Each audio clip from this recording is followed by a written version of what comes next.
Bote Bandeko Balandi, bonjour. Oui, malamu na émission na bino Salon Rouge. Salon Rouge alelo to yambi mwana mboka Jean-Serge Tibin. Jean-Serge Tibin oyo to mesana ko yambaye na plateau na biso. Mbote ndeko. Mbote mwana mboka.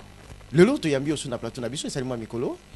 Et c'est ngwezali makasi parce que ça fait un bon moment na l'équipe na émission te na sepeli na nengo bengisina lisusu. Mangongeli mingi to yepo to lobela mboka.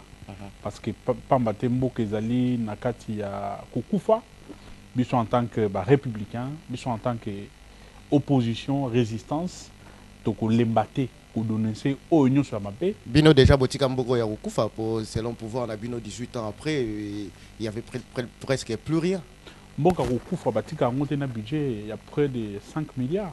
Mboko kokufa batika ngote na ba institution viable budget ya lelo ezali mboko ekufa batika ngote na ba bus na ba société d'aviation viable mboko ekufa batika ngote na ba devise il y a plus de 1 milliard 500 mboko ekufa batika ngote na ba institution no bakia viable mais mboko ekufa batika ngote avec une armée républicaine mboko ekufa batika ngo mobimbate mais ils en a pas aussi la carte par exemple lobby armée républicaine armée ils a infiltré les lots toujours le problème il y a armée toujours mona non bah infiltré bah ça tellement ébélé c'est avec votre pouvoir le pouvoir de 18 ans beaucoup de ça le brassage bah mixage les lots armée ils ont quand même pas qu'on gagner la guerre parce que le lot bah ça la stratégie et qu'il pas banguna c'est le paradoxe pour nous voyez ça que makambazo boneza lokuta pambate les lots nous sommes face à un régime des incompétents un régime ya bato bazali kondima mabe na bango te mabe na bango il faut ba rejeter on pas bato mususu il faut ba luka ba bouc émissaire pas bato mususu l'obiso qui armée zaki infiltré c'est avec cette armée que nous avons vaincu le Rwanda que nous avons délogé le Rwanda via le M23 donc ce qui armée zaki infiltré tu dois vaincre le Rwanda avec cette armée que nous avons chassé certains groupes rebelles étrangers sur notre sol.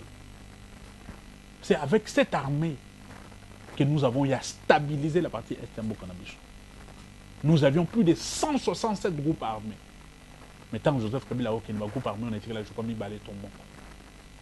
Bon, les lots, on sous-entend que les infiltrés bazali sous-soutés. Mais Bunagana, ça fait une année, ils sont entre les mains des Rwandais. Quand on fête, on a parlé de la nation, quand on fête na Mongalema, na Bunagana, ça fait une année.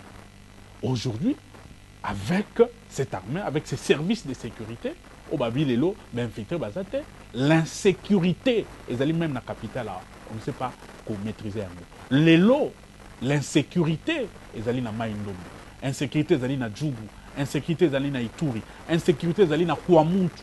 Insécurité dans Kikwit. Est-ce qu'ils atteignent insécurité est-ce que généralisée avez besoin d'entretenir avec l'insécurité pour déstabiliser le pouvoir ya mwana mboka Félix Tshisekedi? Nous sommes un Tshisekedi. parti nationaliste, nous sommes un parti républicain. Pambate, na ba obaza enlevé. Trop appelé ba victime, ba mamba peut perdre, ba Kabila peut bazali. Nous avons quel intérêt à faire ça? Nous ne sommes pas une opposition barbare. Opposition opposition ezalaki na objectif. Biso tozana est opposition à l'obité. Opposition à l'obité système on zaki nini, il faut pas tumba ba station, mboke beba. Il faut pas tumba ba bus à transport, société ezale sous-souté. Il faut pas bebi sa ba université, ba tumba ba ziki sa banda kwa bato. Nous ne sommes pas cette opposition-là d'hier. Nous sommes une opposition républicaine, une opposition sérieuse. Les lots, au monde, tous en opposition, tous mis combien de bus à transport. Pas maté, tous mis pas ça pour baba bus. Tous mis combien d'universités. Tous mis combien de naku yaba privé. Opposition, bon ça la les opposition à péter. Non, nous sommes. Vous en avez ma coquille. Nanu bo mesanité l'opposition.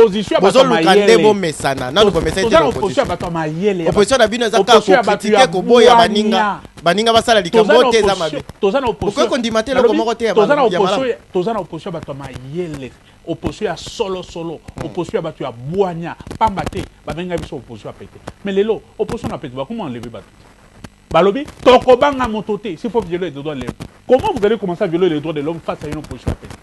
C'est-à-dire que nous sommes plus forts, nous sommes plus organisés, nous sommes plus structurés en tant qu'opposition. Alors, les lots, il faut qu'on respecte l'opposition.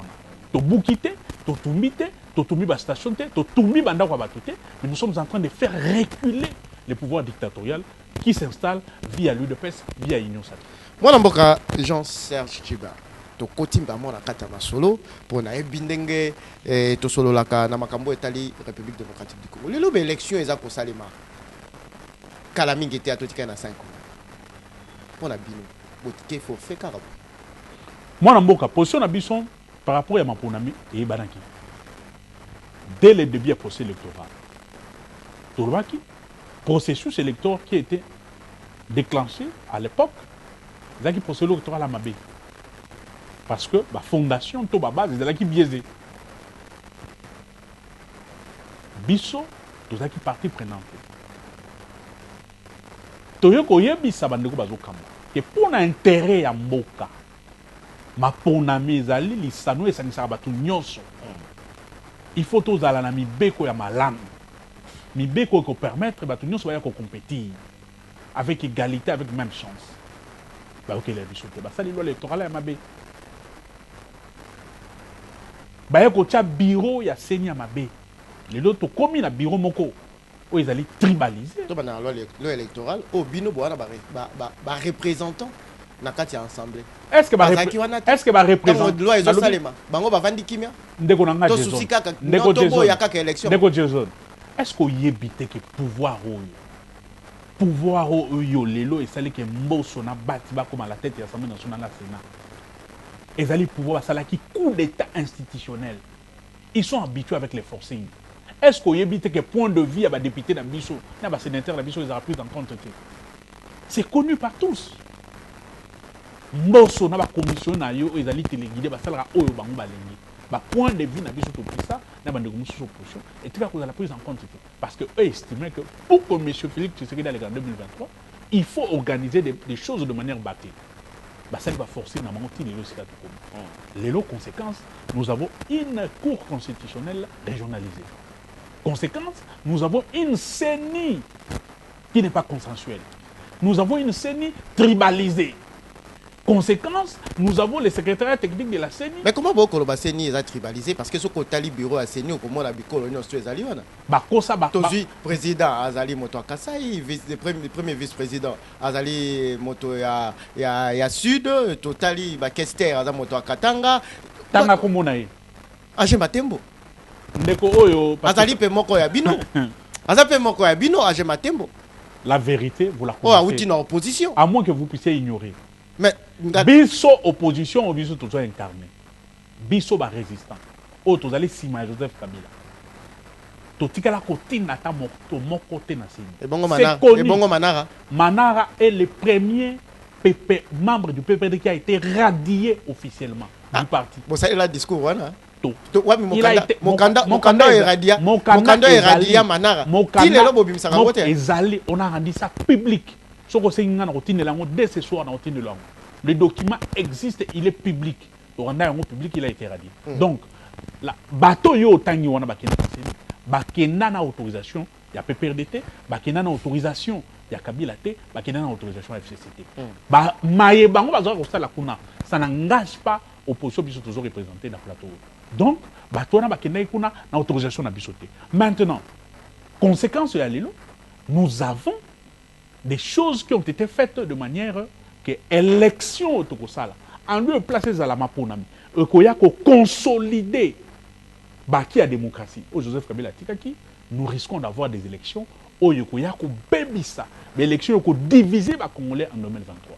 Il y a un biso tolobi. Compte tenu de préalable et topé.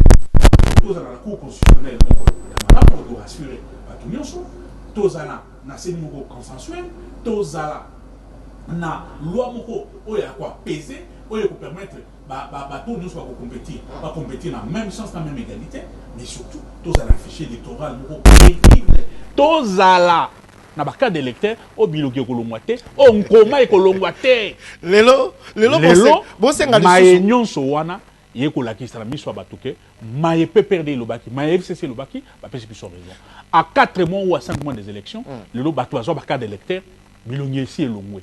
Comment nous ceci est long. Bon, carte de lecteur, d'abord, c'est une carte qui n'est pas sécurisée. Bon, premier vice-président Seigneur Lobaki va duplicater les alliés. Incompétence, parce que les alliés, il y a technique et comaka. Il y a un lobby. On peut se duplicater à combien de millions de Congolais.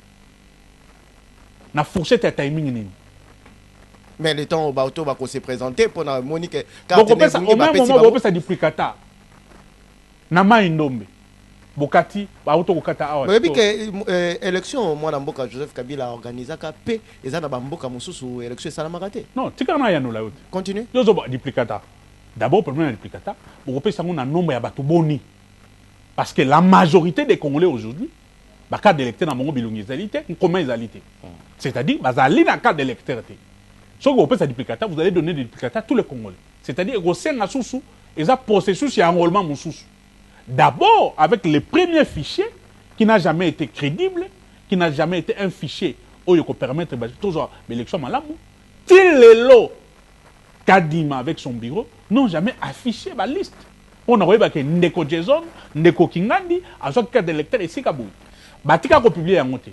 Pourquoi? Parce que na la liste il y avait des doublons, il y avait des enfants qui n'ont jamais élagué. Basengi bango audit et affiché. Oui, tout Salema. Et ça les maté. Et tu ça les maté. Tout le monde est expert hier. Expert on a outi wapi. Ils ont quête. Bah oh bah t'as fait d'ici de Bazali. Bah oh bah outi bamboka. Pas il n'a pas il bah hier bah ça dit TP et ça fichier électoral et puis marque crédible. Les fameux experts bah outi wapi. Bah outi wapi. Notoriété na bango en matière d'expertise électorale, ils approuvés par Nani. Binonde bozan expertise ya koyeba notoriété ya président ya Sylvie na équipe ne ba yebi que non ba oyo bazali crédible. Mais pourquoi binonyo stoka ko boy? Il faut appeler ça biso biyano. Pambate. Ça a été le cas. Mais expert wana bazali crédible quand nous étions en train de gérer. Ce sont les mêmes questions.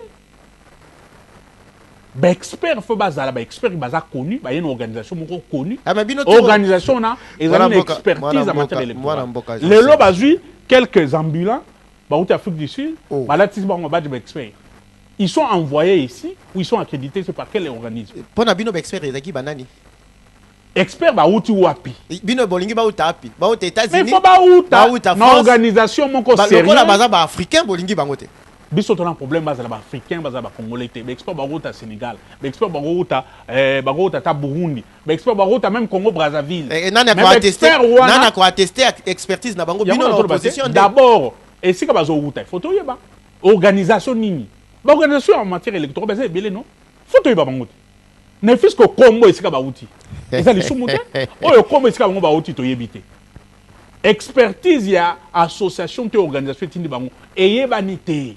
Bon, comment sont-ils devenus experts?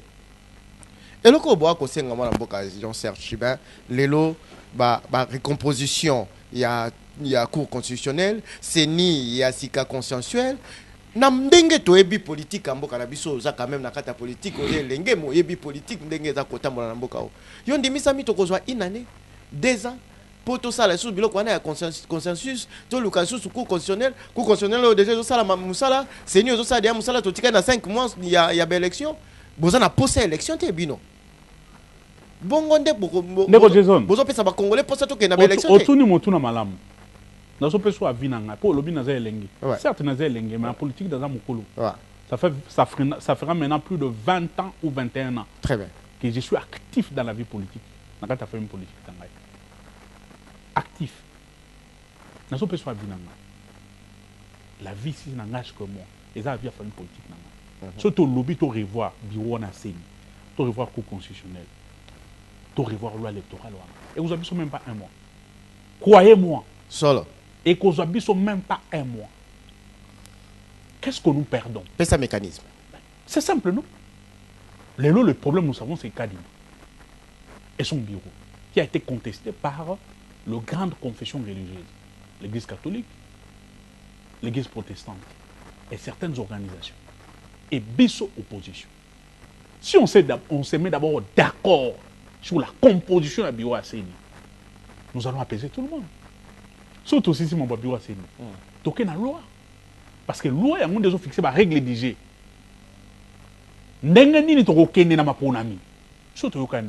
Le reste, nous pouvons passer. Et nous pouvons rectifier les tirs. Namamou, c'est la même qui a bakata mabe, batouazoua qui. Bakangyo carte le en 2023 bimse ya mutaza en 1966 carte soko tchango na poche obeteli mbula papier na isola batiaki ona ekabwani nous pouvons rectifier pour que Congolais aient une carte d'électeur, il y a solo. Et honorer Mboka. Et nous pouvons aller aux élections. Ça ne nous prendra pas un mois. Alors, ce qui y a solo. Techniquement, je vous dis que techniquement, ça ne vous prendra pas un mois. Et ça la tractation. On n'a pas besoin de tractation. 6 mois, ici, une année. Le nom du problème est connu. Kadima et son bureau. Kadima et la loi attesté expert. Non. Tout ça, biso Kadima d'abord. Le problème n'a biso Zarani. Kadima n'est pas le fruit. Il y a biso la politique, il y a la confession religieuse. La confession religieuse. C'est ce que je veux dire. Biso toko dans mon été. Biso d'abord composition et bureau. Okay. C'est ça qui pose problème.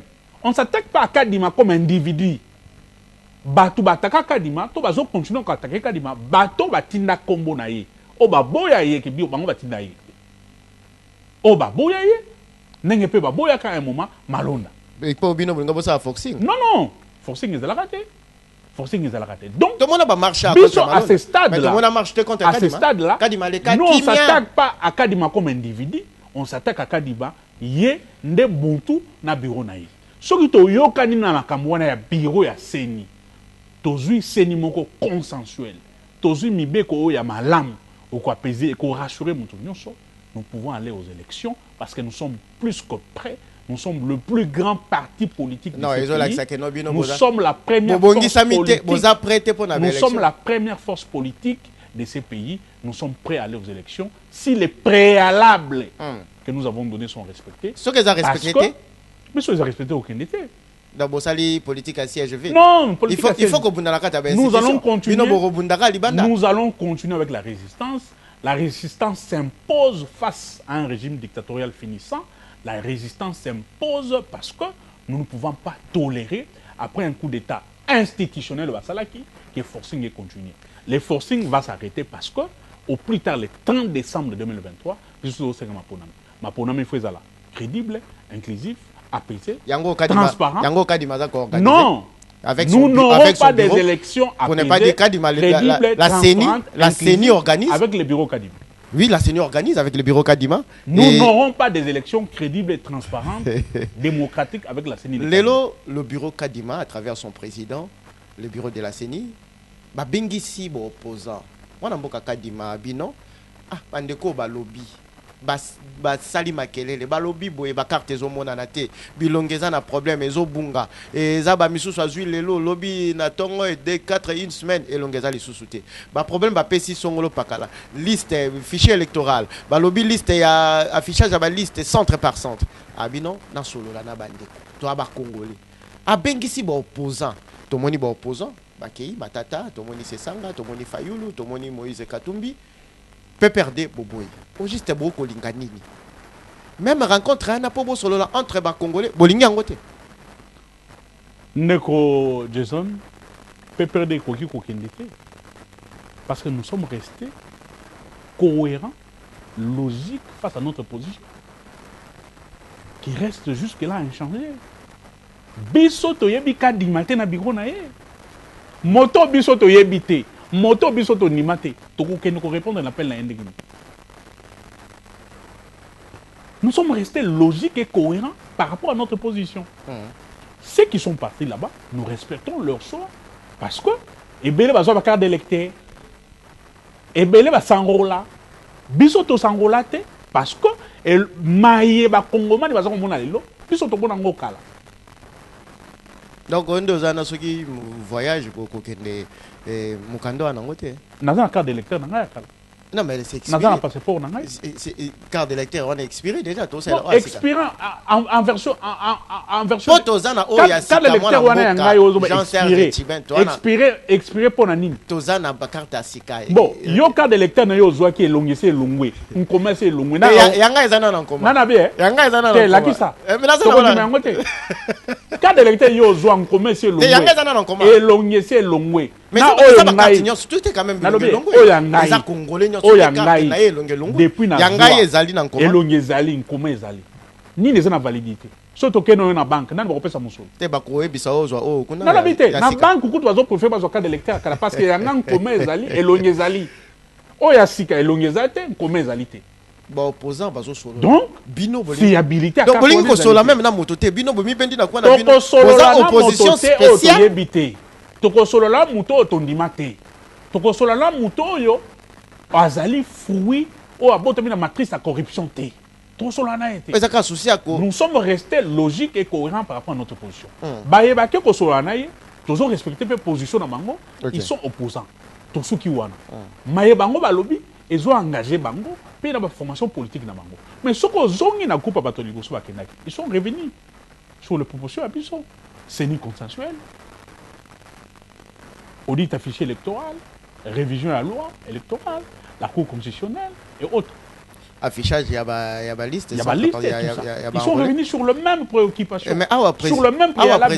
Président a enseigné à l'Aki Bango que ça, la Makambo, il y a affiché la liste centre par centre. Nalobi.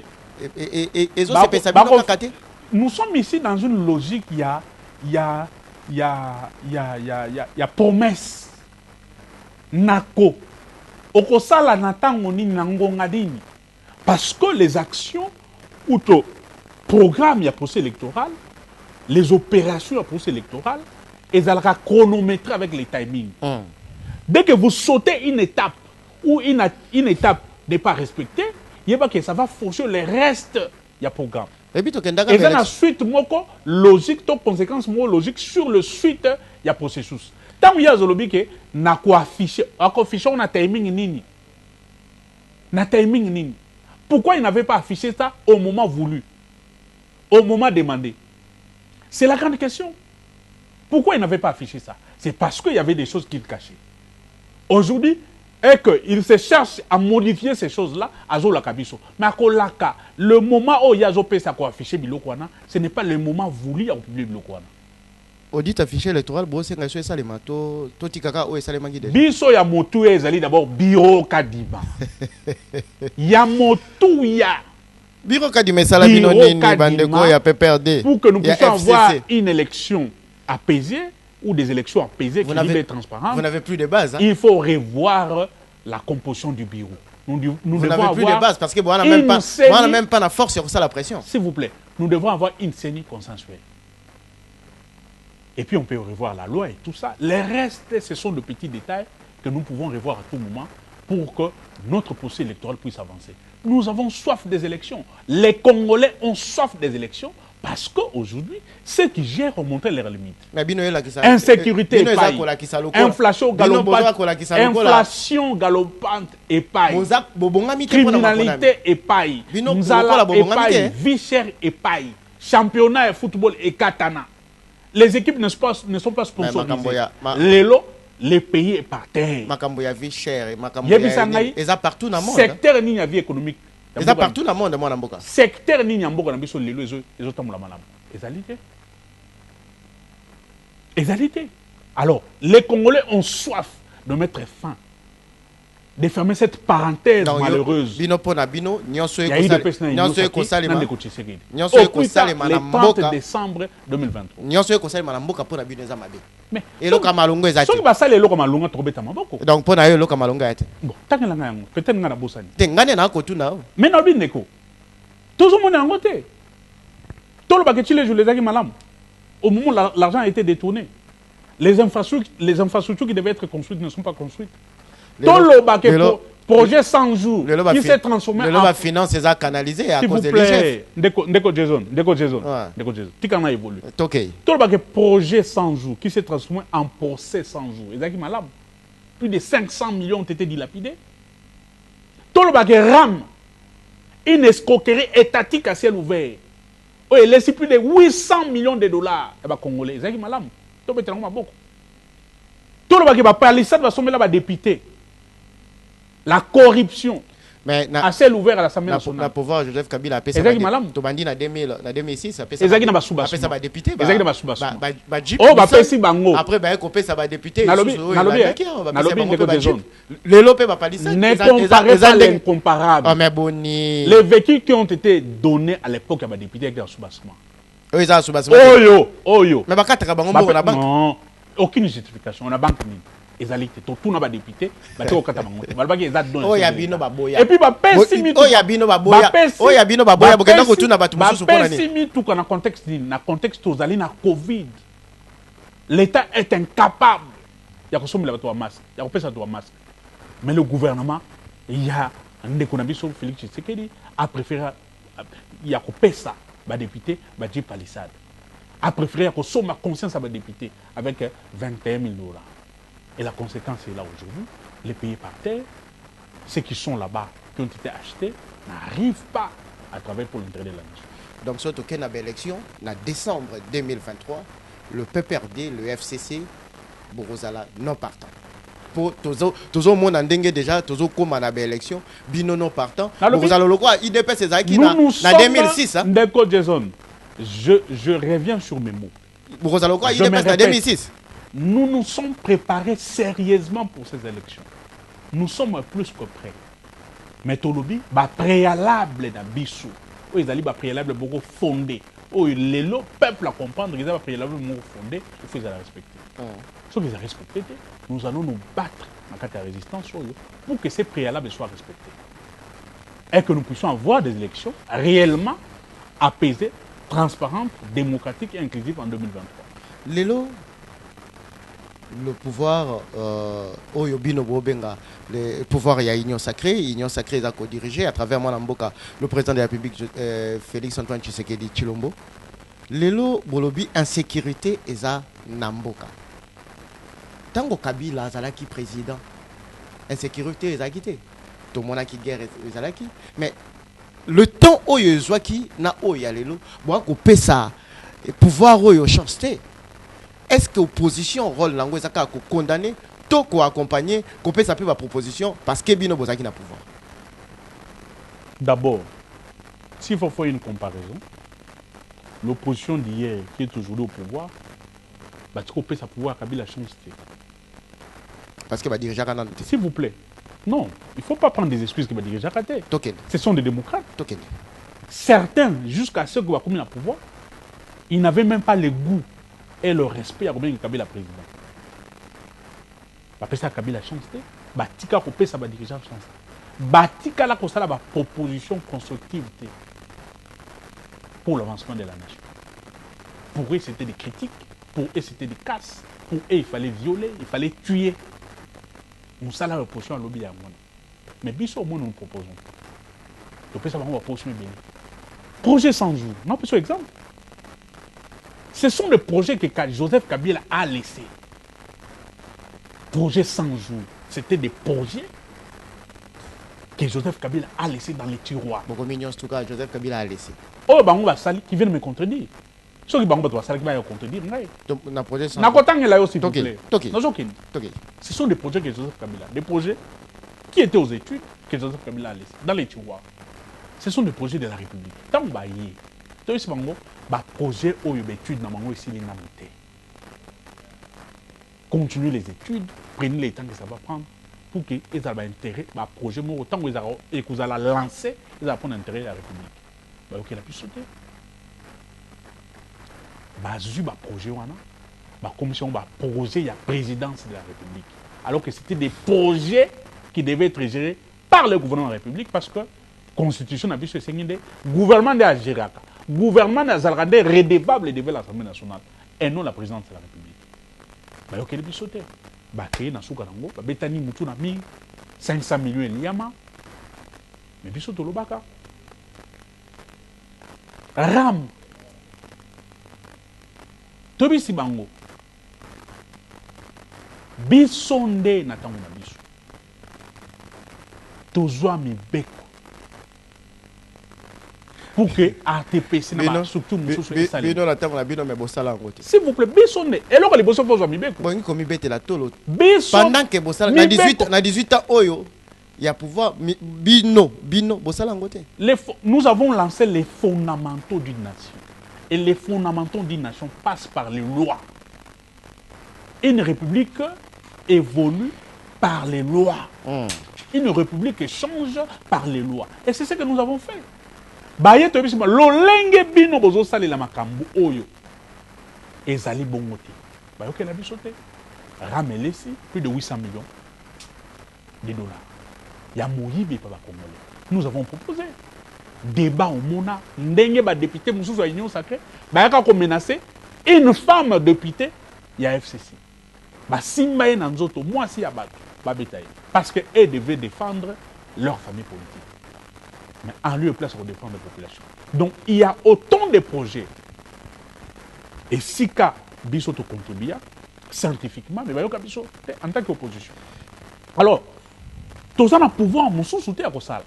En tant qu'opposition, nous n'avons que le pouvoir européen, ça va proposition. Des propositions qui peuvent aider notre pays à avancer. Et voilà. Ce qui va être sauté, tu rien et pas n'abidon.